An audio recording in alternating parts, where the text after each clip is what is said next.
नमो अरहन्ताणं नमो सिद्धाणं नमो आयरियाणं नमो उवझायाणं नमो लोये सवसाहुणम् एसो पंचनमोकारो सव पावपणासनो मंगलानंच सवेसिं पाडमं हवै मंगलम्।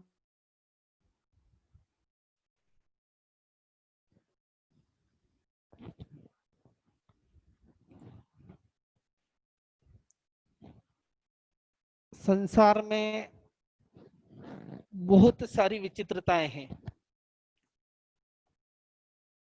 विचित्रताएं समझ लें पहले कि विचित्रताएं क्या है। जैसे कोई अंधा है, कोई बहरा है, कोई अमीर है, कोई गरीब है, कोई राजा है, कोई रंक है। ऐसी कई सारी विचित्रताएं हमको देखने को मिलती है।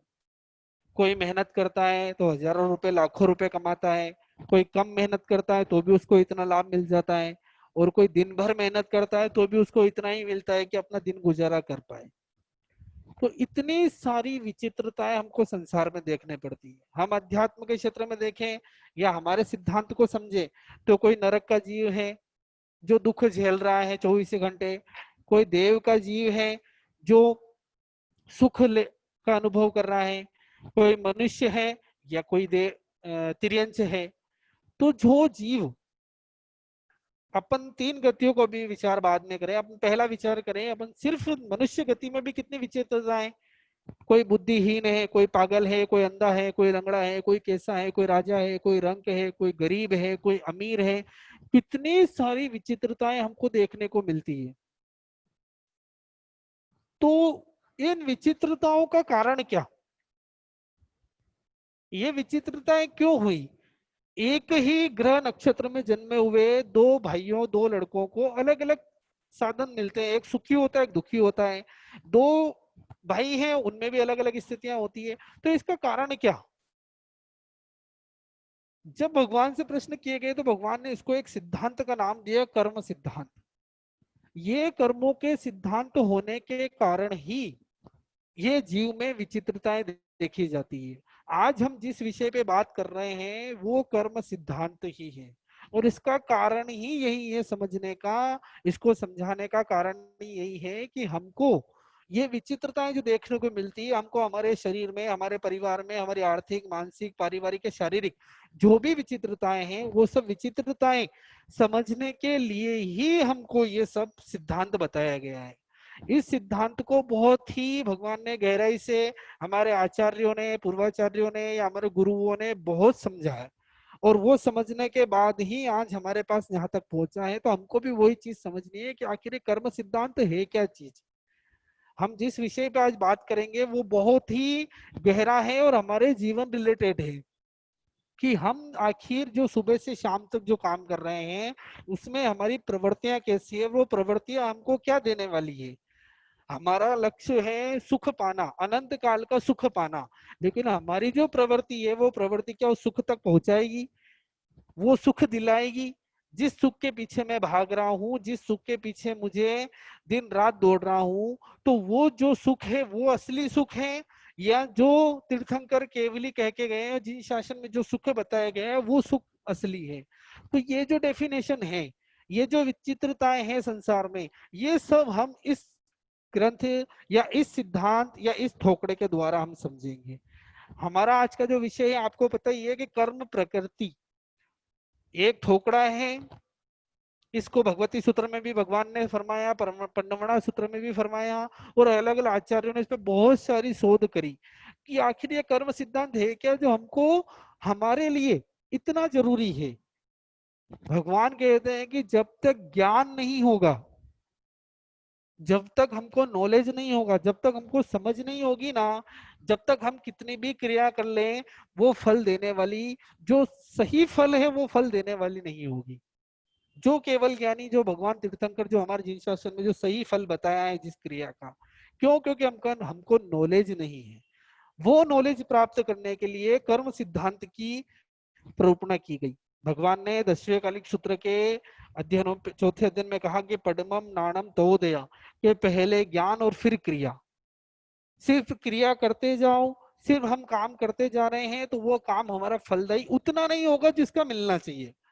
एक उदाहरण मैं आपको देता हूँ, फिर आगे बढ़ेंगे इस विषय में अपन। लंबा विषय है, काफी टाइम तक चलने वाला है, लेकिन समझ इतनी गहरी हो जानी चाहिए कि मुझे कर्म सिद्धांत तो पूरा समझ में आ जाना चाहिए कि आखिर ये जो कर्म सिद्धांत है ये किस तरह मेरे ऊपर ये प्रभाव कर रहा है, और मुझे किस तरह से जब ये प्रभाव करता है तो मुझे उस प्रभाव को कैसे समझना है। छोटा सा दृष्टांत है कि हमारे पास दूध है, काजू है, बादाम है, ड्राई फ्रूट, जितने भी ऊंचे ऊंचे अंजीर है, किशमिश है, जितनी भी चीजें हैं हमारे पास, सारी चीजें हमारे पास उपलब्ध है। एक तरफ दूध है और एक तरफ क्या है, छाछ है। देखो समझने वाली बात है कि हमारे पास ड्राई फ्रूट सारे हैं, ड्राई फ्रूट बादाम 1000 रुपए किलो, काजू 1000 रुपए किलो, अंजीर 1000 रुपए किलो, सब 1000 1000 रुपए किलो, ऊंचे से ऊंचे भाव की हमारे पास सारे ड्राई फ्रूट हैं। और वो ड्राई फ्रूट हैं और हमारे सामने दो चीजें हैं, एक दूध है और एक छाछ, दोनों व्हाइट है, दोनों सफेद हैं। अब ये हमारा काम है कि हम इन ड्राई फ्रूट को किस में डालें। अगर हमने छाछ में डाला तो क्या होगा, और वही ड्राई फ्रूट हमने दूध में डाला, उन ड्राई फ्रूट की और दूध की पौष्टिकता बढ़ानी है तो दोनों को मिला देंगे तो पौष्टिक हमारे शरीर को ज्यादा करेंगे, पोषण करेंगे, शरीर को ताकत देंगे, बुद्धि तेज करेंगे, जो भी उसके गुण है वो हमको मिलेंगे। लेकिन वही ड्राई फ्रूट छाछ में डाले तो भगवान वो समझा रहे हैं कि वो छाछ भी बेकार हो जाएगी। वो ड्राई फ्रूट तो होंगे इसी हजारों रुपए के, लेकिन वो क्या होगी। तो समझना वही है कि जो मैं क्रिया कर रहा हूं, मैं इतना समय दे रहा हूं, इतना पुरुषार्थ कर रहा हूं, तो वो पुरुषार्थ मेरा सही दिशा में है या नहीं है, या सिर्फ मैं क्या कर रहा हूँ, डाले ही जा रहा हूँ, डाले ही जा रहा हूँ, डाले ही जा रहा हूँ। बस मैं देख रहा हूँ कि मैं ये काम कर रहा हूँ, बहुत अच्छा है, मुझे व्हाइट दिख रहा है, तो वो काम भगवान नहीं बोल रहे। भगवान ने समझ कि ड्राई फ्रूट दूध में डालोगे तो आपको क्या मिलेगा, उसका सुख का अनुभव होगा, और छाछ में डालोगे तो क्या होगे। तो वैसे ही हमारी क्रिया है कि ये जो क्रिया है, जो हम क्रिया कर रहे हैं वो समझ पूर्वक क्रिया होगी। हमको जानकारी होगी कि ये क्रिया में इतनी चीज और ऐड कर देंगे तो ये क्रिया हमको हमारे अंतिम लक्ष्य, जो अनंत काल का सुख है, शाइक संकित है, या जो समाधि है, सुख है, वो हमको मिलेगा। तो वो समझने के लिए भगवान ने कर्म सिद्धांत की प्ररूपणा करी। आज हम उसी विषय पे समझेंगे कि कर्म सिद्धांत है क्या आखिर। दो शब्द आए हमारे इस थोकड़े में, चालू कर रहे हैं, कर्म और प्रकृति। दो शब्द हैं, दो शब्दों के मिलकर ये पूरा सिद्धांत रचा गया, कर्म और प्रकृति। तो सबसे पहले वाले शब्द को हम समझेंगे कर्म, कि कर्म आखिर है क्या चीज। लोक में अनंत वर्गणाएं हैं, थोड़ा समझना। लोक में अनंत वर्गणाएं, वर्गणाओं का अर्थ होता है पुद्गल, कि लोक में अनंत पुद्गल हैं। उन पुद्गलों में हमारे जो हम ग्रहण करते हैं, ऐसी सिर्फ 8 प्रकार के ही पुद्गल हैं, या 8 प्रकार की ही वर्गणा है। उन वर्गणा को ही हम ग्रहण करते हैं। लोक में अनंत वर्गणाएं हैं, उन वर्गणाओं में भी हमारे जो ग्रहण योग्य है उसमें कितनी है, सिर्फ 8 प्रकार की ही वर्गणा है। अब 8 प्रकार की वर्गणा कौन सी है, शायद आपने सुना होगा नाम, लेकिन फिर से रिपीट हो जावे। औदारिक, वैकरी, आहारक, तेजस, 4 तो ये हो गई।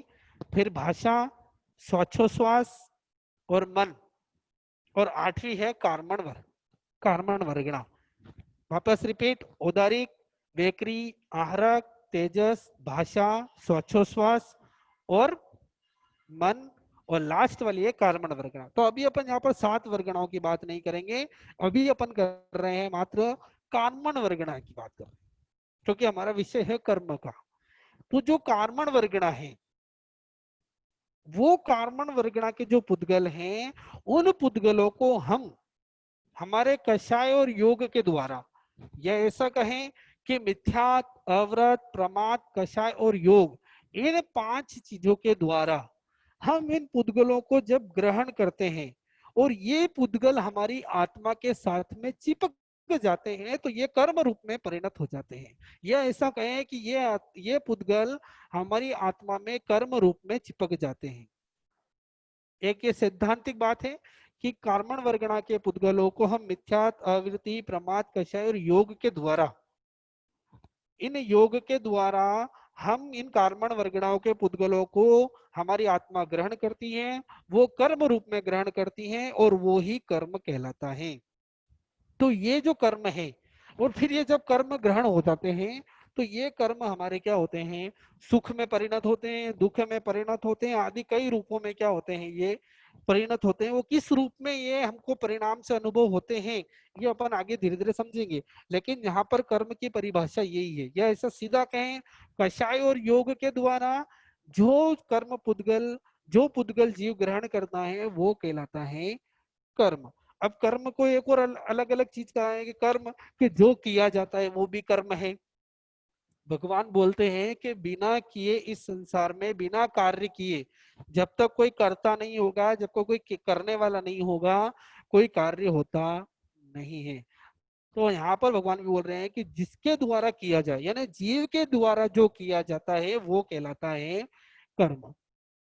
और हम इसको ग्रहण करते हैं, और ग्रहण करने के बाद में क्या होता है, ये हमारे सुख रूप में, दुख रूप में उदय में आते हैं। और ये इतने गहरी तरह चिपक जाते हैं, इतने गहरी तरह चिपकते हैं, जैसे दूध और पानी में, दूध और पानी को मिलाया जाए तो फिर अलग अलग करना क्या हो जाता है, मुश्किल हो जाता है। वैसे ही ये कर्म हमारी आत्मा में दूध पानी की तरह एक में एक हो जाते हैं, फिर इसको अलग करना क्या होता है, बहुत मुश्किल होता है। और ये फिर अनंत काल, ये कर्म हमारी आत्मा से अनंत काल से चिपके हुए हैं। हम अभी भी प्रति समय अनंत कर्मों की क्या कर रहे हैं, ग्रहण कर रहे हैं। हमारे राग के परिणामों से, द्वेष के परिणामों से, इस 5 प्रकार के मिथ्या, तव्रत, प्रमाद, कषाय और योग के कारण इन पुद्गलों को क्या कर रहे हैं, प्रति समय अनंत अनंत पुद्गलों को हम क्या कर रहे हैं, ग्रहण कर रहे हैं। और यही परिणाम हमारी आत्मा के साथ चिपक कर दूध में पानी की तरह एक में एक हो जाते हैं, और फिर हमको सुख और दुख का अनुभव करवाते हैं। ये हो गया कर्म। क्लियर? अब कर्म इसे कहते हैं। ओके, अब दूसरा शब्द है हमारा प्रकृति।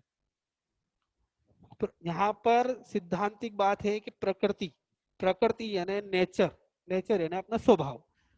अब यहाँ पे इसके सिद्ध में 3 चीज और साथ में जोड़ते हैं, इसके साथ में प्रकृति, स्थिति, अनुभाग और प्रदेश, ये भी साथ में चलेंगे। क्योंकि जब कोई भी कर्म हम बांट रहे हैं, जिन कर्मण वर्गणाओं के पुद्गलों को हम ग्रहण कर रहे हैं और कर्म रूप में जो हमारी आत्मा के साथ में चिपक गए हैं, अब वो कैसा हमारे साथ में व्यवहार करेंगे, उनका स्वभाव कैसा रहेगा, वो हमको किस प्रकार से अनुभव में आएंगे, वो हमको दुख देगा, सुख देगा, वो हमारे किस रूप में उदय में आएंगे, कैसा हमको अनुभव होगा, वो कहलाएगा इसका प्रकृति यानी कर्म का स्वभाव।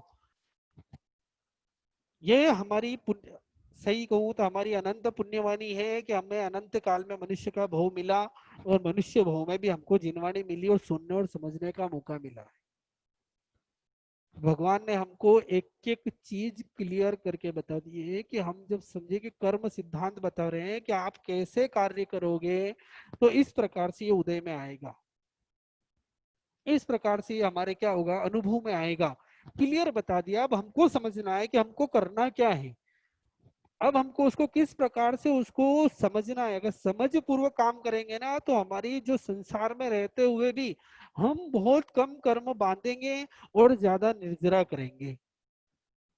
समझने की जरूरत ही इसीलिए इस कर्म सिद्धांत को कि मैं ऐसा क्या कार्य करूं जिससे मेरे क्या हुए, बंध कम हो, निर्जरा ज्यादा हो।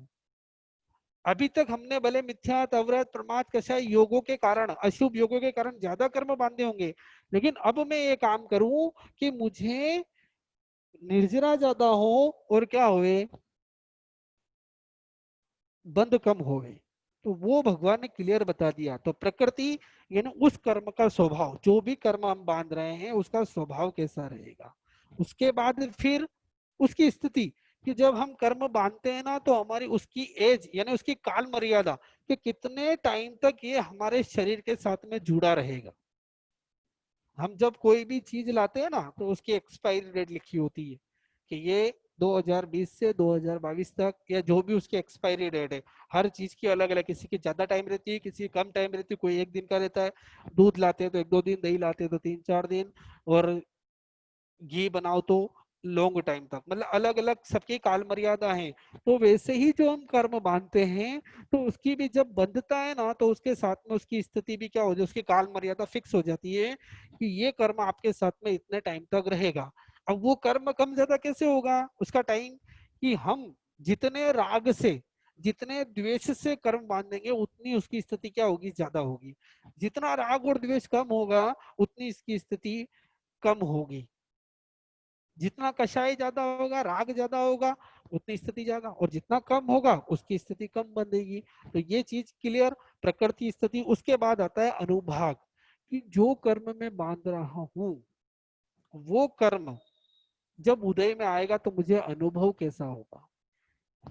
ज्यादा कषाय, ज्यादा राग, ज्यादा द्वेष, ज्यादा हिंसा करेंगे, तो वो कर्म भी वैसे ही उदय में आएगा। जैसे हम जो बोलते हैं ना, निकाचित कर्म, निकाचित कर्म जैसा बांधते हैं वैसा ही उदय में आता है। तो वो निकाचित कर्म जो है, जैसा बांधते हैं वैसा उदय में आता है। तो वो कर्म भगवान महावीर को उदय में आया था, कान में खिले ठोके थे, पूर्व भाव में ऐसा ही बांधा था। तो ऐसी स्थिति यहाँ पर होगी कि उसकी जो रस जो होगा, जिस भाव में बांधोगे वैसा ही रस मिलेगा। जितनी शक्कर डालोगे उतना मीठा होगा। वो स्थिति यहाँ पर है कि जितना राग के भाव डालोगे, जितना द्वेष के भाव डालोगे, जितनी कषाय करोगे, उतना ही उसका क्या होगा, रस ज्यादा आएगा, अनुभव जाए। फिर वो दुख ज्यादा देगा या सुख ज्यादा देगा, अलग अलग प्रकृति आगे समझ में आएगा। फिर उसके बाद है कि जब उदय में आएगा तो मुझे कैसा अनुभव होगा। फिर उसके बाद प्रदेश की जो कर्म के दलिक, या इसको हम इंग्लिश में कहते हैं क्वांटिटी, कि हर समय में अनंत अनंत कर्म दलिक को मैं इकट्ठा कर रहा हूँ, आत्मा के साथ चिपका रहा हूँ। लेकिन उसमें भी जो कर्म दलिक जो मैं इकट्ठा कर रहा हूं, उसमें भी मैं उनको कम ज्यादा कर सकता हूँ। जितना परिणाम मेरा तीव्र होगा, जिस चीज में परिणाम ज्यादा तीव्र होगा, उतने ही कर्म दलिक मेरे क्या होंगे, ज्यादा बनेंगे। और जितने मंद होंगे उतने ही कम बनेंगे। तो ये हमको समझना पड़ेगा कि जो प्रकृति स्थिति अनुभाग यानी रस और या प्रदेश, जो ये कर्म बंधेंगे, तो ये चार चीजें साथ में लेकर आएंगे। जैसे हम यहाँ से मरकर जाते हैं तो हम यहाँ पर हमारी एज फिक्स होकर आई है। जैसे हम यहाँ पर अभी आए तो हमारी एज फिक्स है, तो ये पूर्व भव से फिक्स करके आए, यहाँ पे कोई फिक्स नहीं हुआ है। यहाँ से जहाँ मरकर जाएंगे तो वहां पर हमको फिक्स रहना ही है। नरक में गए तो 10,000 साल तक रहना ही पड़ेगा, वहां से छूट सकते नहीं। तो ये कर्म दलिक हमको ये चार चीजें फिक्स करके ही भेजते हैं। अब हम यहाँ जो काम कर रहे हैं, यहाँ जो हम समझ रहे हैं कि ये कर्म दलिक हम किस रूप में बांधे, हमारा उस कर्म को पहले समझो कि ये कर्म मुझे किस रूप में अनुभव होंगे। इसकी ज्यादा राग करूंगा, ज्यादा द्वेष करूंगा, तो ज्यादा मेरे रस उत्पन्न होगा, ज्यादा मुझे अनुभव दुख का होगा।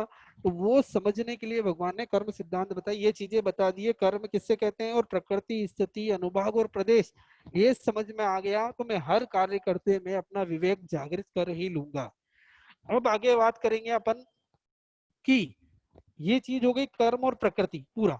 अब ये कर्म और प्रकृति जो है, पहले कर्म समझेंगे वापिस, कि आखिर ये कर्म है कितने प्रकार के। ये कर्म तो कार्मर वर्गना तो एक ही प्रकार की है, लेकिन जीव उनको जब ग्रहण करता है तो वो किन रूपे में परिणत कर लेता है। तो इसका कहा कि इसकी मूल प्रकृतियां हैं 8। कितनी प्रकृतियां हैं, 8 प्रकृतियां हैं। वो 8 प्रकृतियां कौन सी, आपने नाम सुने भी होंगे, ज्ञानावर्णीय, दर्शनावर्णीय, वेदनीय, मोहनीय, आयुष्य, नाम, गोत्र, अंतरा। ये 8 इसकी मूल प्रकृति है। भगवान ने हर जगह कहा है कि पहले आप मूल को समझो। मूल तत्व जब तक समझ में नहीं आएगा, जब तक हम उन सही रूप नहीं समझ पाएंगे, उसके मूल तत्व को नहीं समझ पाएंगे, जब तक हम चाहे कितनी भी क्रिया करो, कितना भी आराधना करो, कोई फायदा उतना नहीं मिलेगा जो मिलना चाहिए। जैसे हमने छाछ में हमारे सारे ड्राई फ्रूट डाले लेकिन वो कोई काम के नहीं है, वैसे ही अगर वही ड्राई फ्रूट हम दूध में डालेंगे तो हमको पूरा लाभ मिलेगा, हमको दुख भी नहीं होगा। तो भगवान समझा रहे हैं कि ये जो कर्म सिद्धांत है, इसको पहले आप इसके मूल तत्व को समझ लो। जब तक मूल तत्व समझ में नहीं आएगा, इसकी मूल प्रकृति समझ में नहीं आएगी, जब तक हम उसको पूर्ण रूप से समझ नहीं पाएंगे। तो पहला सिद्धांत है, जो 8 प्रकृतियां हैं उसमें पहली प्रकृति है ज्ञानावर्णीय कर्म। ज्ञानावर्णीय, देखो, आत्मा का जो पहला गुण है वो है अनंत ज्ञान। उस अनंत ज्ञान को जो कर्म प्रकट नहीं होना, अनंत ज्ञान है ना केवल ज्ञान, उस केवल ज्ञान को या अनंत ज्ञान को जो प्रकट होने में बाधा पहुंचाता है, जो उसको उत्पन्न नहीं होने देता है, या अब ज्ञान किसे कहते हैं कि जो वस्तु के विशेष स्वरूप को जाने, जो वस्तु के विशेष स्वरूप को जाने वो कहलाता है ज्ञान। अब वस्तु का विशेष स्वरूप क्या है कि जैसे मान लो कि मैं हूं, मेरा नाम दीपक जैन है, मैं जैन अध्यापक हूँ, या समझ लो कि मैं अहमदाबाद रहता हूँ या ये काम करता हूँ, मैं वहां का रहने वाला हूँ, ऐसे विशेष विशेष जो मेरे बारे में ज्यादा से ज्यादा जानकारी ग्रहण करना, वो है मेरा विशेष ज्ञान। वो कहलाता है हमारे वस्तु का विशेष ज्ञान। या कोई भी चीज हम लेने जाते हैं, एक दवाई लेने गए या सब्जी लेने गए या कुछ भी चीज लेने गए, तो उसके बारे में ज्यादा से ज्यादा जानकारी लेना, वो ज्यादा से ज्यादा जानकारी ग्रहण करना कहलाता है वस्तु का विशेष ज्ञान। उस विशेष ज्ञान को जो ढक देता है, उस विशेष ज्ञान को जो उत्पन्न नहीं होने देता है, उस विशेष ज्ञान को जो प्रकट नहीं होने देता है और उसको जो आच्छादित कर देता है, वो कहलाता है ज्ञानावरणीय कर्म। जैसे सूर्य बादलों को ढक देता है, सूर्य बादलों से ढक जाता है, सूर्य वैसा का वैसे ही, सूर्य कहीं नहीं गया लेकिन आगे उसके बादल आ जाते हैं, तो वो क्या हो जाता है, ढक जाता है। सूर्य इतना ही प्रकाशित हो रहा है। हमारे अंदर भी केवल ज्ञान की प्रकृति है, हमारे अंदर भी अनंत ज्ञान है, लेकिन इस ज्ञानावन्य कर्म के कारण वो क्या है, परत आई हुई है और वो ढका हुआ है, इसलिए हमको वो केवल ज्ञान प्रकट नहीं हो रहा है, वो कहलाता है हमारा ज्ञानावन्य कर्म। अब दूसरा कर्म है दर्शनावन्य कर्म। दर्शनावन्य कर्म बस आत्मा का दूसरा गुण अनंत दर्शन। अनंत दर्शन यानी लोक की जितनी भी पर्याय, संपूर्ण लोक के द्रव्यों को जानना, देखना, जितने भी द्रव्य हैं, सूक्ष्म द्रव्य है या बादर द्रव्य है या उनकी जो पर्याय हैं, जो अवस्थाएं हैं, उन सब को देखना, ये आत्मा का गुण है, दूसरा मुख्य गुण है आत्मा का अनंत दर्शन। लेकिन इस अनंत दर्शन को जो उजागर नहीं होने देता है, या दूसरा तरीके से समझे कि दर्शन किसे कहते हैं, कि जो दर्शन है देखना तो यही है, लेकिन दूसरा यहाँ पर हमारे यहाँ किया है कि जो वस्तु के सामान्य धर्मों को जानना, वो कहलाता है दर्शन। सामान्य धर्म, जैसे एक व्यक्ति है, उस व्यक्ति में कि ये, जैसे कि मैं हूं, मेरा नाम दीपक जैन है, बस इतना जानना, ये है मेरा सामान्य दर्शन। सामान्य जानना, जो वस्तु के सामान्य दर्शन को जानना कहलाता है दर्शन। और उस दर्शन को जो भी आच्छादित कर देता है, उसको ढक देता है, उसको उजागर नहीं होने देता है, या हमारा अनंत दर्शन है, जो केवल दर्शन है, उस केवल दर्शन को जो प्रकट नहीं होने देता है, वो कहलाता है दर्शनावरणीय कर्म। जैसे राजा के दर्शन में द्वारपाल रोक देता है, जैसे राजा के दर्शन करना बहुत इजी है, कोई कठिन काम नहीं है, लेकिन जब दर्शन करने गए तो जो बाहर चौकीदार बैठा था उसने रोक दिया कि भाई अभी आप दर्शन कर सकते नहीं। जो चीज इजी थी, उस सरल चीज को, कई बार हमारे साथ भी होता है कि हम गुरुदेव के दर्शन करने जाते हैं, गुरु महाराज के दर्शन करने जाते हैं, संततियों के दर्शन करने जाते हैं, और बाहर मना कर दे, गुरु दर्शन करने अलाउड नहीं है। तो इस तरह से जो कर्म हमारे आच्छादित हो जाते हैं, जो हमारे दर्शन को क्या कर देते हैं, ढक देते हैं, आवरण आ जाता है, वो हमारा है दर्शनावरणीय कर्म। तीसरा कर्म वेदनी।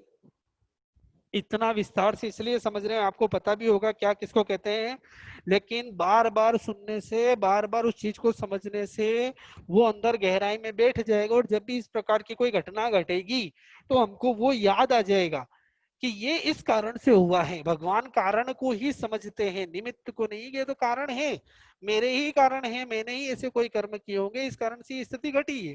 तो वो कारण समझाने के लिए विशेष रूप से ये प्रकृति, ये कर्म सिद्धांत को समझना है कि जब भी ऐसी कोई घटना घटेगी तो मुझे तुरंत वो याद आ जाएगा कि मैं इस कारण के, ये इस कारण से ये घटना हुई है। हमारा तीसरा कर्म है वेदनी कर्म। अब आत्मा का तीसरा गुण है अव्याभा सुख। अव्याभा सुख यानी संपूर्ण कर्मों के क्षय होने से जो आत्मा को जो सुख मिलता है, ये सामान्य सुख नहीं, टीवी देखना, खाना पीना, ये नहीं। ऐसा सुख, शारीरिक सुख जो कभी नष्ट होने ही नहीं वाला है, ऐसा सुख जो मिलता है, उस सुख को जो आच्छादित करता है, उस सुख को जो प्रकट नहीं होने देता है, वो हमारा वेदनी कर्म। या दूसरा, सुख और दुख का जो अनुभव कराता है, साता या असता का जो अनुभव कराता है, वो है वेदनी कर्म। कभी सुख अनुभव होता है, कभी दुख अनुभव होता है। किस कारण से?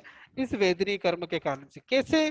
कि जैसे एक तलवार है और उस तलवार पर शहद डाल दी गई है, और उस शहद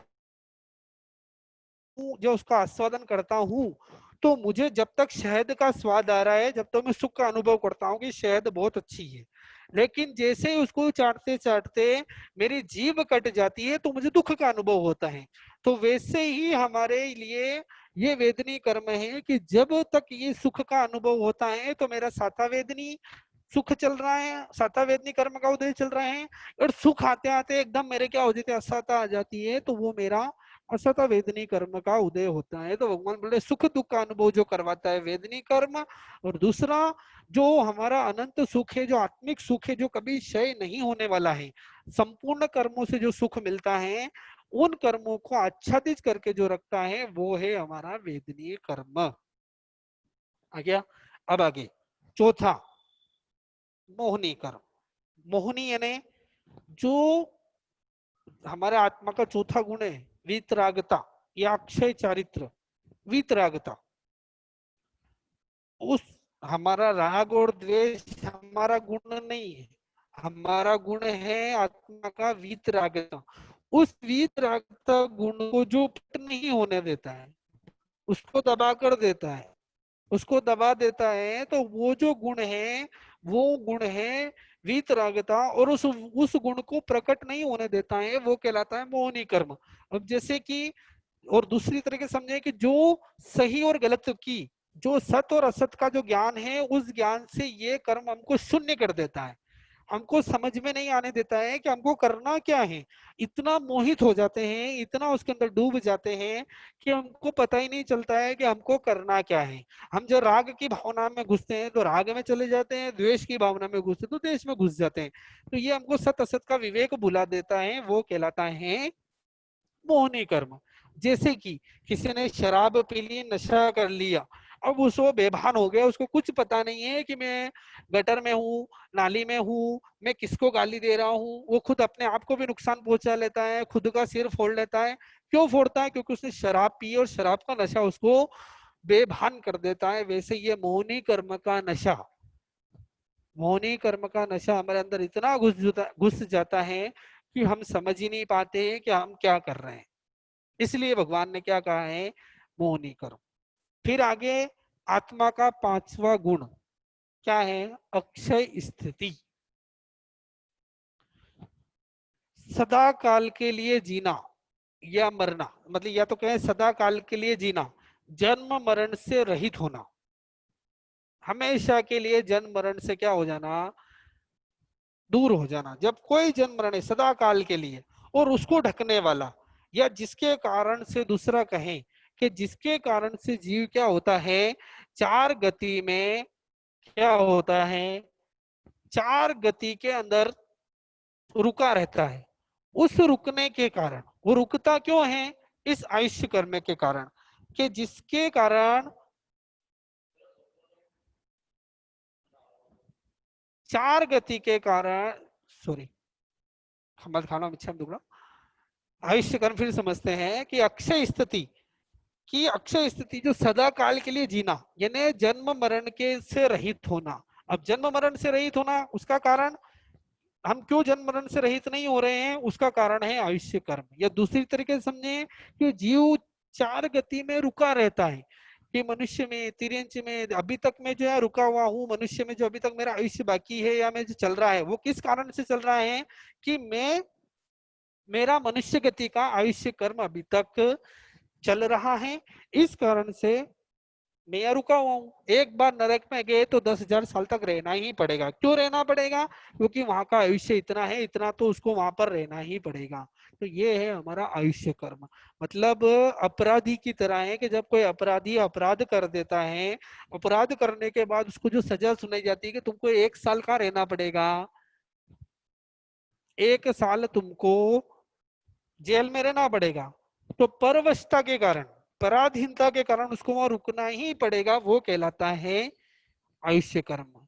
जो अपराध किया भुगतना पड़ेगा। तो हमने भी जैसे आयुष्य का बंध किया हुआ है, जिस प्रकार से हमने आयुष्य को बांधा है, वो हमको यहाँ पर पूरा करना ही पड़ेगा। ये हो गया हमारा आयुष्य कर्म। फिर छठा कर्म, ज्ञानावनी, दशनावनी, वेदनी, मोहनी, आयुष, और छठा कर्म है नाम कर्म। नाम यानी हमारा आत्मा का छठा गुण है अमूर्तिकपना, अरूपीपना।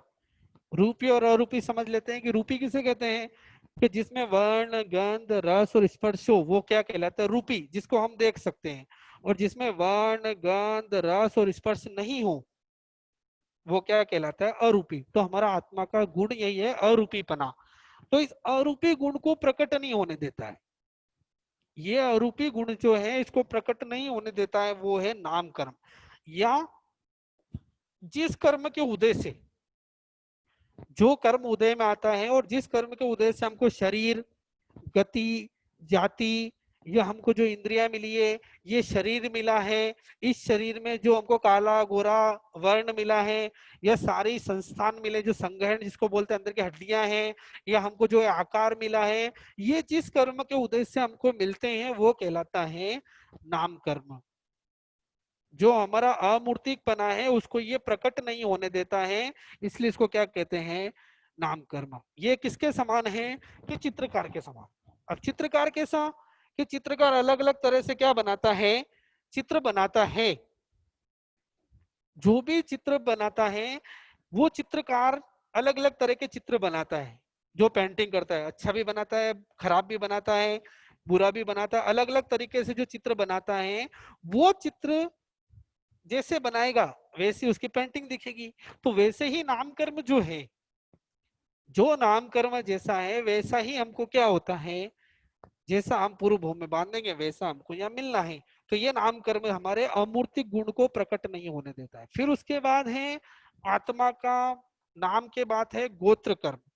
आत्मा का सातवां गुण है, कौन सा गुण है? अगुरु लघु, ना हल्का ना भारी, ये आत्मा का गुण है। उस गुण को प्रकट नहीं होने देना। ऊंच नीच, हमारे जो सिद्ध भगवान है ना, मतलब ऊंच नीच के भेद में समान कर देता है।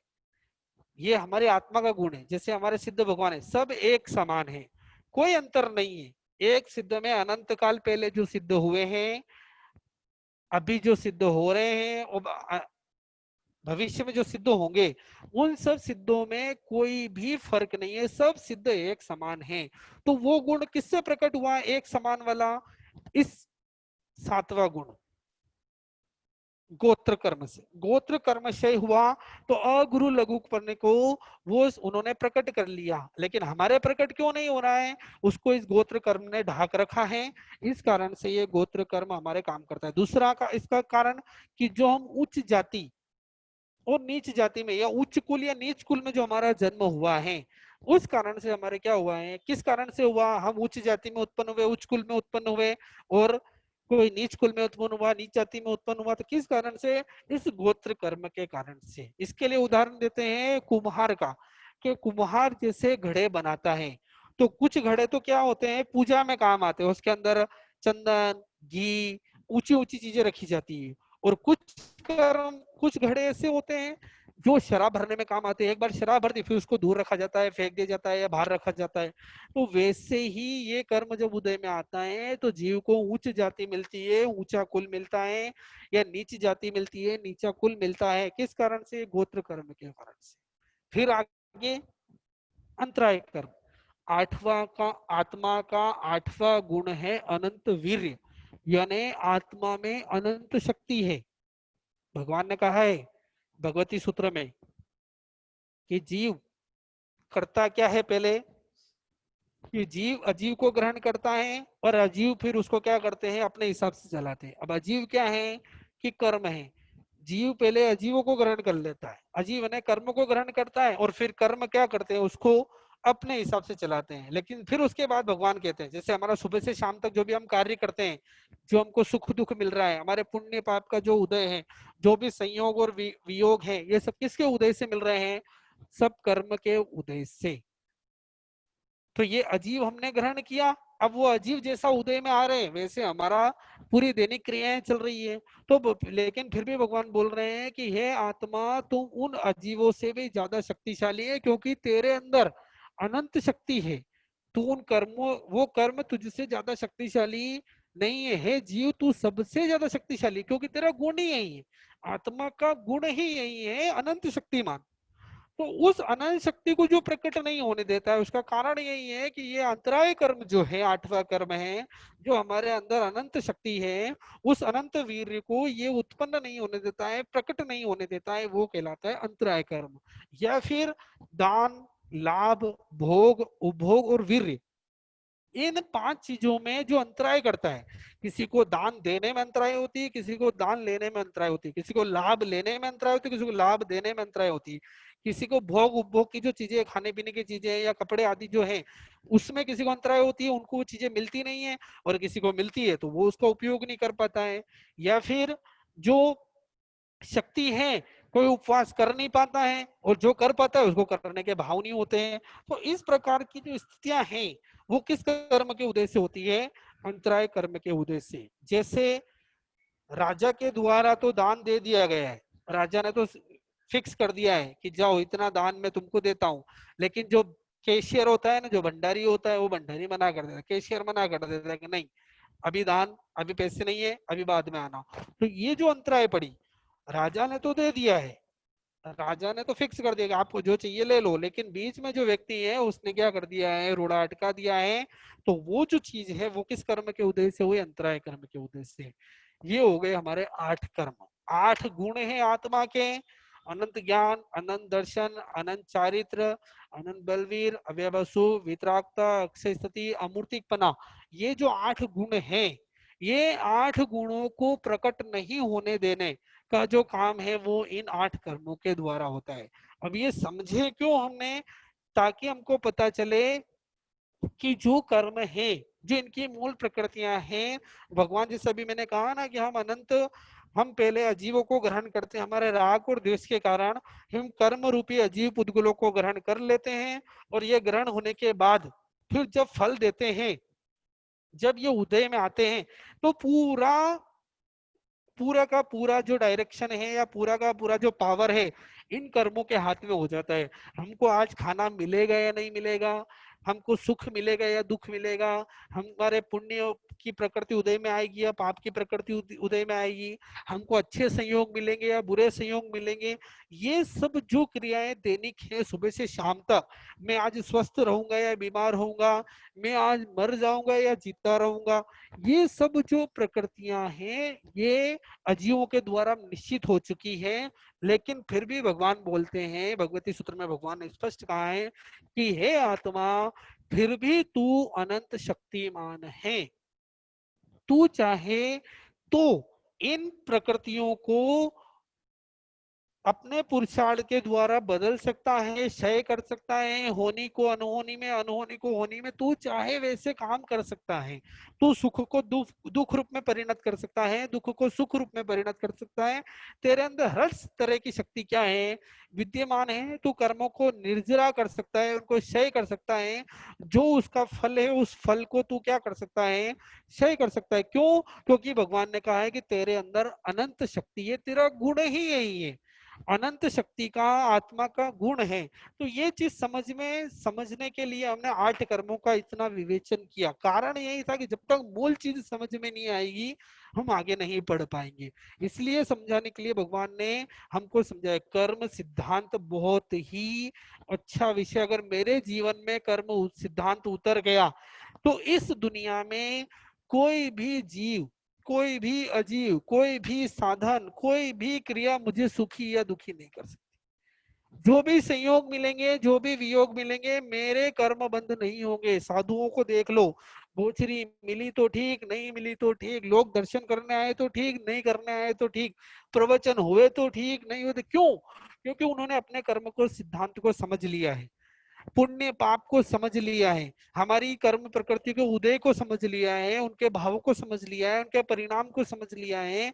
तो वो चीज हम भी समझ सकते हैं। हम चाहे उतनी ऊंची अवस्था में नहीं कर पाए, लेकिन इतना तो कर ही सकते हैं कि जब भी ये उदय में आए, जब भी ये 8 कर्म जो हमने समझे, ज्ञानावनी, दर्शनावनी, वेदनी, मौनी, आयुष्य, नाम, गोत्र और अंतराय, ये जो कर्म हमने समझे हैं, इन कर्मों को समझकर हम इतना तो जान ही सकते हैं कि भाई जब ये चीज आएगी उदय में, अभी बड़े बड़े रूप में बताया, अभी तो इसको हम और गहराई से खोदेंगे, और गहराई में अंदर जाएंगे और डेप में जाएंगे, ताकि हमको पता चले कि जब ये कार्य हो रहा है तो मुझे ये चीज समझनी है, उस समय मुझे क्या करना है ये भी। क्योंकि कोई भी ठोकड़ा करते हैं या कोई भी सिद्धांत को समझते हैं ना, तो समझने का अर्थ यही है कि वो मेरे जीवन में कैसे उतरे। सिर्फ हमने पढ़ लिया, रट लिया और समझ लिया, वो काम नहीं है। भगवान ने कहा है कि सिर्फ क्रिया रूप में मत करो, कि हमने रटन विद्या नहीं करनी है। एक रटन विद्या होती है ना, एक तोता होता है, वो तोते को सिखा दिया कि बिल्ली आए तो उड़ जाना, ये उसको सिखा दिया, अब वो दिन भर यही बोलता बिल्ली आए तो उड़ जाना, बिल्ली आए तो उड़ जाना। लेकिन जब बिल्ली आई तो उसको ये नहीं, उसको सही ज्ञान नहीं दिया गया, उसको सिर्फ सिखा दिया कि बिल्ली आए तो उड़ जाना। बिल्ली आई, तोते के ऊपर झपटा और तोता मर गया, बिल्ली तोते को खा गई। तो क्या हुआ?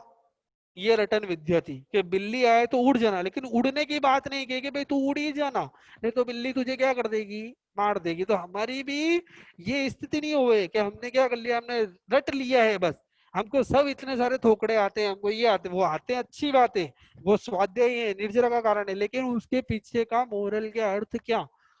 जब मैंने चीज सीखी है तो वो मुझे जीवन में उतरनी चाहिए कि भगवान का कहने का अर्थ क्या था। हर चीज भगवान ने कही है तो उसके पीछे कोई ना कोई अर्थ होता है। भगवान की वाणी, केवलियों की वाणी कभी निरर्थक होती नहीं है। तो हमको भी इस कर्म प्रकृति को सीखने के, समझने का कारण यही है कि जब मेरे जीवन में जो स्थिति घटेगी, जब परिस्थिति आएगी, योग वियोग होगा, संयोग होगा, तो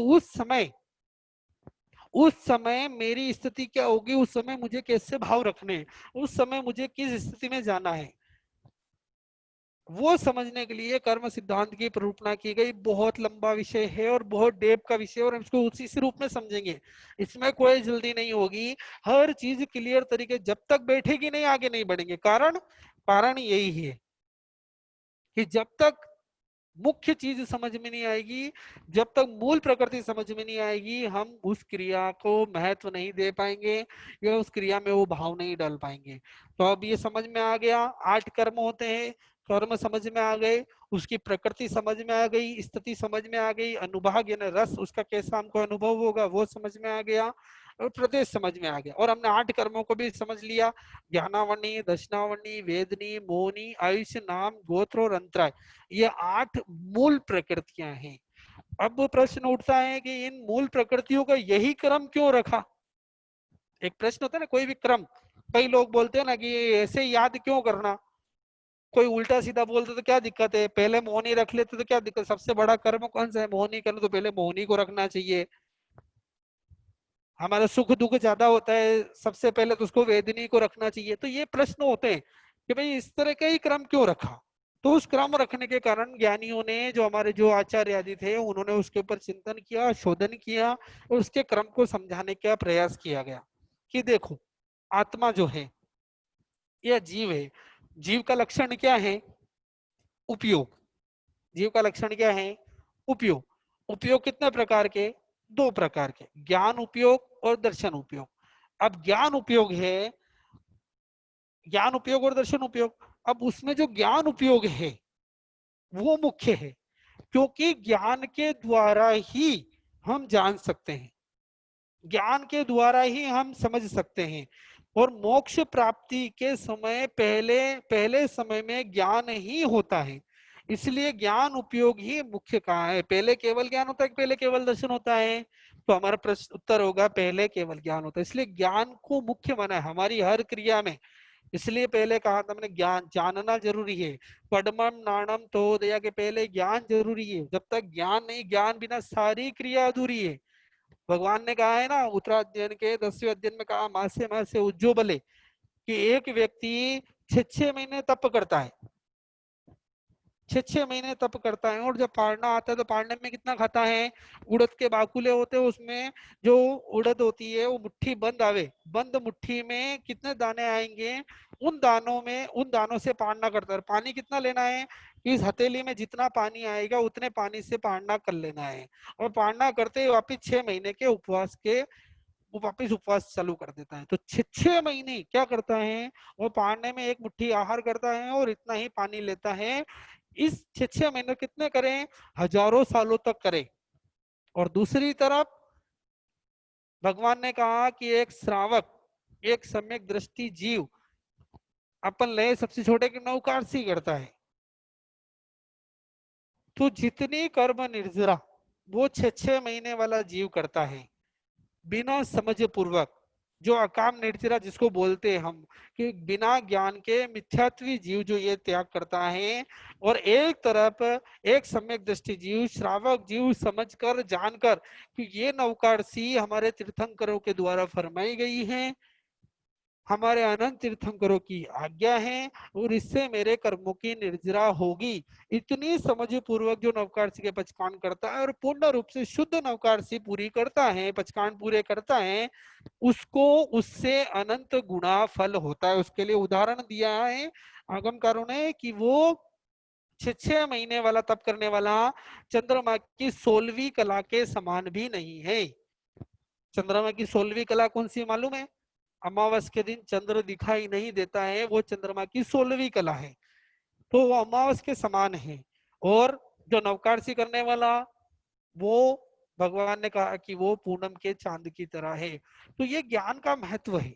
इसलिए भगवान ने पहले जो कर्म सिद्धांत में पहले ज्ञानावरणी करके, ज्ञान उपयोग जरूरी है, और ज्ञान के द्वारा ही जान सकते हैं, समझ सकते हैं, और मोक्ष जाने के पहले जो पहले ज्ञान उपयोग होता है, और इसीलिए मुक्त होने का कारण भी प्रथम ज्ञान ही है। तो इसलिए पहले मुख्य होने के कारण इसको ज्ञान, ज्ञानावरणी कर्म को मुख्य रखा। अब दूसरा कर्म है दर्शनावरणी, सेकंड नंबर, क्योंकि जब भी ज्ञान होगा तो ज्ञान के बाद में दर्शन अवश्य होगा। केवल ज्ञानियों को एक समय में ज्ञान दर्शन चलता रहता है, तो वो केवल ज्ञानियों की अपेक्षा से यहाँ पर कहा कि दर्शन में जाता ही है। और ज्ञानावरणी कर्म के बाद में जो दर्शन है, उस दर्शन को ढकने वाला दर्शनावरणी कर्म है, इसलिए क्या होता है, दूसरे नंबर पे ज्ञान और दर्शन को फर्स्ट और सेकंड रखा। अब तीसरा नंबर आया हमारा वेदनी कर्म। तो जब ज्ञान और दर्शन के जब उदय में आते हैं, जब ये फल देते हैं, हम फल के कारणों को समझेंगे बाद में, लेकिन अभी यहाँ मुख्य रूप से बता रहा हूं कि जब ज्ञानावणी दर्शनावणी जब फल देते हैं तो जीव को मंद बुद्धि होता है, पागल होता है, अंधा होता है, बहरा होता है, बुद्धिहीन होता है, तो वो कर्म क्या होते हैं, उसको दुख की अनुभूति कराते हैं। और कभी तीव्र बुद्धि वाला होता है, उसकी इंद्रियां तेज होती हैं, उसकी आंखें एकदम शुद्ध, एकदम क्लियर होती हैं, तो वो जो सुख का अनुभव करता है। तो ये ज्ञानावणी दर्शनावणी कर्म के उदय से जो सुख और दुख मिलता है, या इस इसलिए इसको वेदनी कर्म को तीसरे नंबर पर रखा, क्योंकि जब वेदनी सुख और दुख मिलेगा तो किस कारण से मिलेगा, कि तीसरे नंबर का वेदनी कर्म। अब वेदनी के बाद आया मोहनी कर्म। जब वेदनी कर्म का उदय आता है तो क्या होता है, सुख और दुख मिलता है। तो सुख और दुख के साधन जो होते हैं, सुख के साधन में व्यक्ति राग करेगा, और दुख के साधन में व्यक्ति क्या करेगा, द्वेष करेगा। सुख मिलेगा तो खुश होगा, दुख मिलेगा तो सुख मिलेगा तो खुश होगा, और दुख मिलेगा तो क्या होगा, शोक, शोक करेगा या दुखी होगा। तो ये हर्ष और शोक का जो कारण है, जो आनंद और उदासीनता का जो कारण है, वो कारण है मोहनी कर्म का। तो उस वेदनी कर्म के उदय में जब व्यक्ति सुख दुख का अनुभव करेगा, और उसमें राग और द्वेष के जो परिणाम लाएगा, हर्ष और शोक के जो परिणाम लाएगा, या उदासीनता आनंद के परिणाम लाएगा, उसके कारण किसके कारण होंगे, वो ये सभी प्रकार मोहनी कर्म के हैं। इसलिए वेदनी के बाद आया मोहनी कर्म।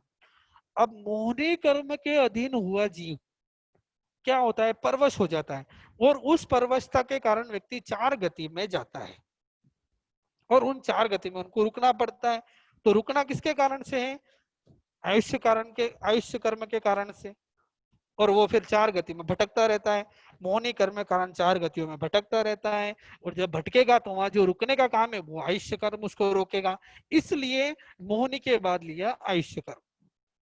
अब जब आयुष्य कर्म उदय में आएगा, तो आयुष्य उदय में आएगा तो उसके लिए कुछ चीजें चाहिए, कुछ वस्तुएं चाहिए। तो वस्तुएं क्या है कि उसके लिए शरीर चाहिए, जाति चाहिए, गति चाहिए। इसके बिना वो उस आयुष्य कर्म को भोग नहीं पाएगा। तो ये भोग के साधन उसको किससे मिलेंगे? नाम कर्म से।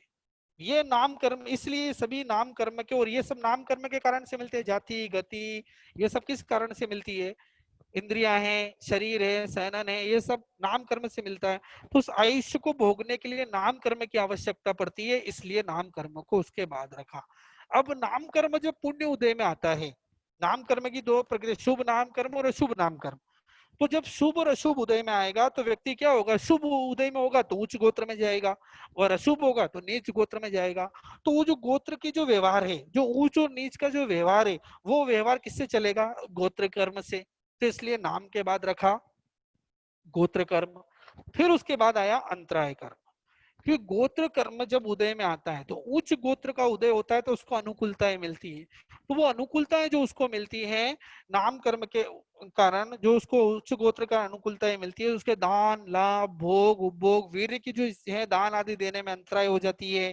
कभी दान नीच कुल में होगा तो दान लेने में अंतराय हो जाती है। तो ये जो बाधाएं पड़ती है ये किस कर्म के उदय से? अंतराय कर्म के उदय से। तो इसलिए ज्ञानियों ने 8 कर्म का ये क्रम रखा कि ज्ञान मुख्य है, ज्ञान के बाद दर्शन होता ही है। और उन ज्ञान दर्शन ज्ञानावनी दर्शनावनी कर्म के उदय से जो सुख और दुख का अनुभव होता है वो वेदनी कर्म है। और जो वेदनी कर्म में सुख और दुख आता है तो उन सुख दुख के कारण क्या होता है? मोह होता है, राग और द्वेष होता है, हर्ष होता है, आनंद होता है, उदासीनता होती है। तो उससे मोहनी कर्म के कारण इसलिए मोह हो जाता है। फिर मोह के बाद व्यक्ति क्या करता है? आयुष्य का बंद करता है, संसार में भटकता रहता है। उस भटकने के कारण वो आयुष्य का बंद उसको जाना पड़ेगा, तो आयुष्य का बंद करता है। फिर आयुष्य के बाद जो आयुष्य कर्म का जो उदय आया, उस आयुष्य के बाद फिर क्या होगा? उसको भोगने के लिए उसको गति जाति स्थिति इंद्रियां आदि की जरूरत पड़ेगी। तो इंद्रियों किससे मिलेगी? कि नाम कर्म से। अब वो नाम कर्म दो रूप में उदय में आएगा, शुभ और अशुभ। तो वो शुभ और अशुभ नाम की जो पुण्य प्रकृति और पाप कर्म कर्म की प्रकृति आएगी, तो वो कहाँ ले जाएगी? ऊंचे गोत्र में और नीचे गोत्र में। तो ये ऊंच नीच का जो व्यवहार चलाने वाला है वो गोत्र कर्म। और उन गोत्र कर्म जो उच्च गोत्र का उदय होगा तो दान लाभ भोग उपभोग वीर्य में कभी बाधा पड़ जाती है। और जब नीच गोत्र का उदय होगा तो दान लाभ भोग उपभोग में बाधा पड़ जाती है। तो जो देने और लेने में जो बाधा उत्पन्न कराता है, कोई चीज भोगने में जो बाधा उत्पन्न कराता है, वो कहलाता है अंतराय कर्म। तो ये हमारा हो गया 8 कर्म का। आज हमने जो समझा है सीखा है, उसका कारण यही है कि कर्म जो है सिद्धांत को समझना जरूरी है। जब तक सिद्धांत नहीं समझेंगे, जब तक हमारा उद्धार होने वाला नहीं है। इसलिए समझना जरूरी है। यही कारण था आज हमने सीखा कर्म प्रकृति, और उसके बाद फिर जो कर्म और प्रकृति, और उसके बाद जो उसके 8 कर्म की मूल प्रकृतियां, कौन सी वर्गणाएं हम ग्रहण करते हैं वो वर्गणाएं, और उसके बाद फिर जो हमने मूल प्रकृतियां सीखी। आज हमने सिर्फ मूल प्रकृतियों तक का ही विवेचन किया है। अब इसकी जो उत्तर प्रकृतियां हैं वो समझेंगे कि आखिर जो उत्तर प्रकृतियां हैं वो उत्तर प्रकृतियां किस प्रकार से हमको सीखना समझना जरूरी है। जब तक उत्तर प्रकृतियां नहीं समझेंगे, जब तक ये कर्म सिद्धांत समझ में नहीं आएगा, अगली बार जब भी मिलेंगे, अगली बार मिलेंगे तो हम इस मूल उत्तर प्रकृतियों के बारे में समझेंगे। अब अपने पास 5 मिनट है, किसी को कोई प्रश्न पूछना है तो वो पूछ सकता है।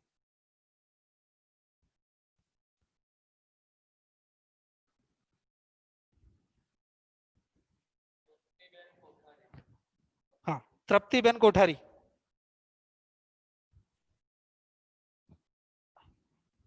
तृप्तिबेन कोठारी। तृप्ति जो है, तृप्तिबेन।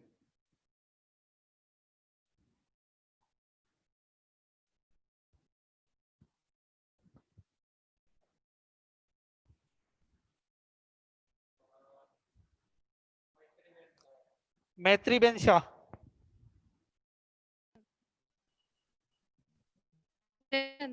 हाँ, जय जिनेन्द्र।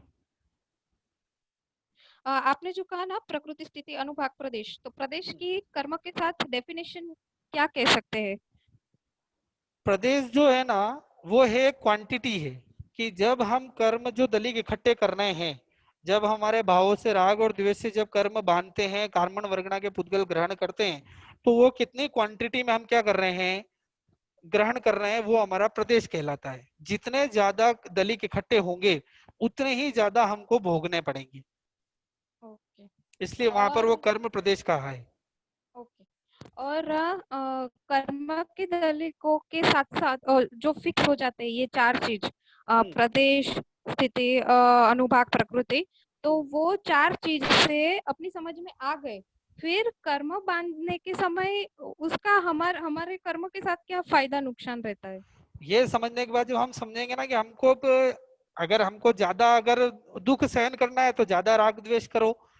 जब हम कोई भी काम करते हैं ना, तो उसमें हमारे परिणाम मुख्य हैं, हमारे भाव मुख्य हैं, कि ज्यादा परिणाम, ज्यादा राग वाला परिणाम होगा, ज्यादा द्वेष वाला परिणाम होगा, तो ज्यादा उसका स्वभाव हमको, ज्यादा उसका रस है जो उसकी जो उदय आएगा, वो ज्यादा तीव्रता से भोगना पड़ेगा। जैसे मैंने कहा था निकाचित कर्म है, तो निकाचित कर्म जो है ना, वो इसी कारण से बनते हैं कि उसमें राग और द्वेष की जो भावनाएं हैं वो तीव्र होती है, तो इसलिए हम्म। वो ज्यादा उसी रूप में हमको उदय में आते हैं। तो वैसे ही अगर हम ये समझने के बाद, इसलिए प्रकृति स्थिति प्रदेश अनुभाग इसलिए समझाएं, ताकि हमको जब भी हम कोई काम करें तो हमको समझ में आ जाए कि हमको कम राग में और कम द्वेष में ही हमारा काम करना है, हमको हमारे ओके। परिणाम एक सर के रखने हैं। ओके। फिर आपने बाद में वो एग्जाम्पल दिया, वो उपवास वाला, 6 6 महीने तक उपवास वाला, और एक श्रावक जो जावजीव तक नवकाशी का तप करता है, राइट? हम्म, हम्म। तो उसमें अमावस का जो आपने बोला ना, वो क्या था, अमावस और पूनम का? ये जो चंद्र की जो अपन बोलते हैं ना 16 कलाएं हैं, हाँ। तो उसमें 15वीं कला तो है पूनम का चांद, अच्छा। और 16वीं कला है अमावस, यानी चांद का छुप जाना, वो भी उसकी एक कला माना है, कि वो छुप जाता है, चांद कहीं जाता कहीं नहीं है, लेकिन वो छुप जाता है, ये उसके एक तरह की एक विशेषता बताई है। अच्छा। तो इसलिए जो अ, यावत जीवन जो तप करता है ना, उसकी वो 16वीं कला के समान है, कि उसकी सारी जो पुण्य प्रकृति है जो इकट्ठी करता है वो छुपने जैसी ही है। जो उसको मोक्ष दिलाने वाली क्रिया है वो क्रिया नहीं है, और श्रावक वो काम एक नवकार्षी में भी वो काम कर सकता है। ओके।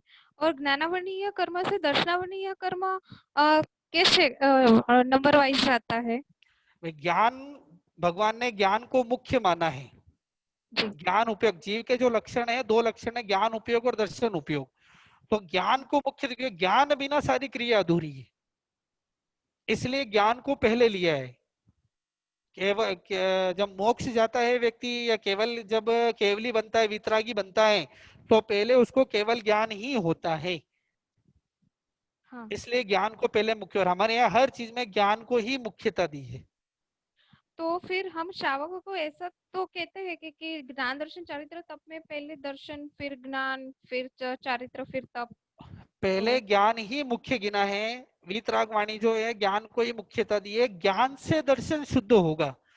मैं सिर्फ श्रद्धा करके बैठ जाऊं, श्रद्धा किसके ऊपर करनी, मुझे मुझे पता होगा तो मैं श्रद्धा करूंगा ना। मुझे हाँ। अगर वो पता ही नहीं होगा तो मैं श्रद्धा किसके ऊपर करूंगा। पहले मैं देखूंगा, जानूंगा, पहले जानूंगा समझूंगा, मेरे दिमाग में बैठेगा, तो मैं श्रद्धा करूंगा। सिर्फ बिना ज्ञान की श्रद्धा को हमारे यहाँ मिथ्यात्व कहा है। अच्छा, मतलब दर्शन बाद में आता है, पहले ज्ञान आता है? ये उमास्वती महाराज का जो तत्वार सूत्र है, उसमें पहले दर्शन दिया हुआ है, दर्शन ज्ञान चारित्राणी मोक्ष मार्ग, वहां पे वो सूत्र दिया गया है। तो उन्होंने दर्शन छद्मस्त की अपेक्षा कहा है, कि जो छद्मस्त होता है वो पहले क्या देखता है, और देखने के बाद उसका ज्ञान होता है। लेकिन हमारी वितरागवाणी कहती है वो गलत नहीं है, अपेक्षाकृत वो भी सही है, लेकिन पहले उसको ज्ञान में ही उसको उतरना पड़ेगा। जब ज्ञान उसका जो जो बढ़ता जाएगा, तो श्रद्धा ऑटोमेटिक बढ़ती जाएगी, उसके लिए उसको मेहनत करने की जरूरत नहीं पड़ेगी। जय जय जिनेन्द्र। जय जिनेन्द्र।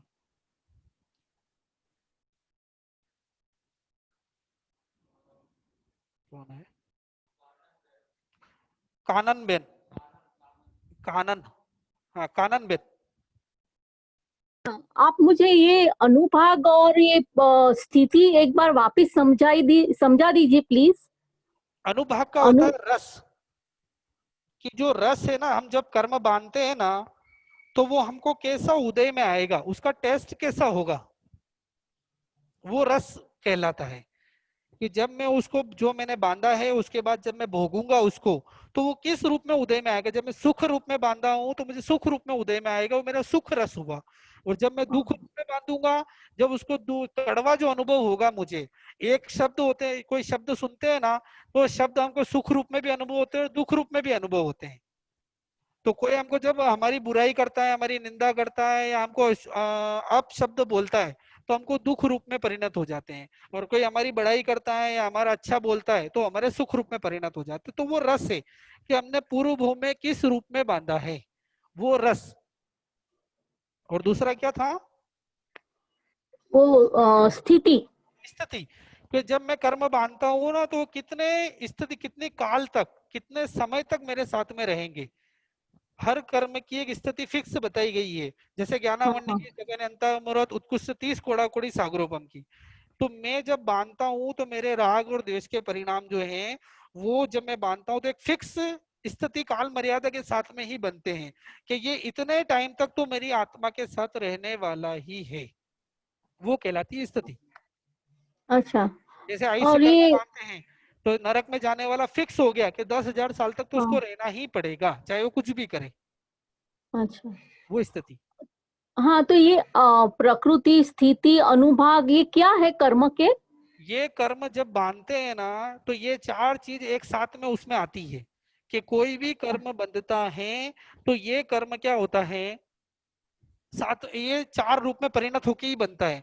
कि जब ये उदय में आएगा, जो कर्म और वडगणा के पुद्गल हमने ग्रहण किए, और जब वो भोग के लिए जब उदय आवलिका में आ जाएंगे, और अब वो तैयार हैं कि उसका वो अनुभव देने के लिए, तो ये चार रूप में वो क्या आएंगे, प्रकट होंगे। कि उसका स्वभाव कैसा होगा, उसकी स्थिति कितनी रहेगी, वो कैसा हमको अनुभव कराएगा, सुख का दुख का, या फिर वो उसकी क्वांटिटी कितने हमने ग्रहण किए, वो सब क्वांटिटी फिक्स होकर आ जाती है। अच्छा, थैंक यू। जय जिनेन्द्र। जय जिनेन्द्र। और कोई है क्या? सपना बेन हुंडिया।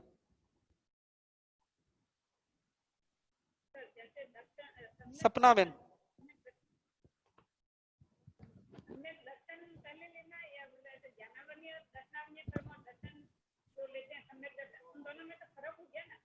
आवाज नहीं आ रही, आप जोर से बोलिए, आवाज नहीं आ रही।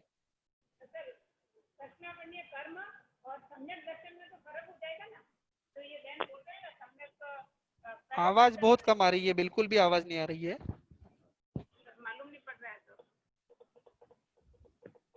हेलो।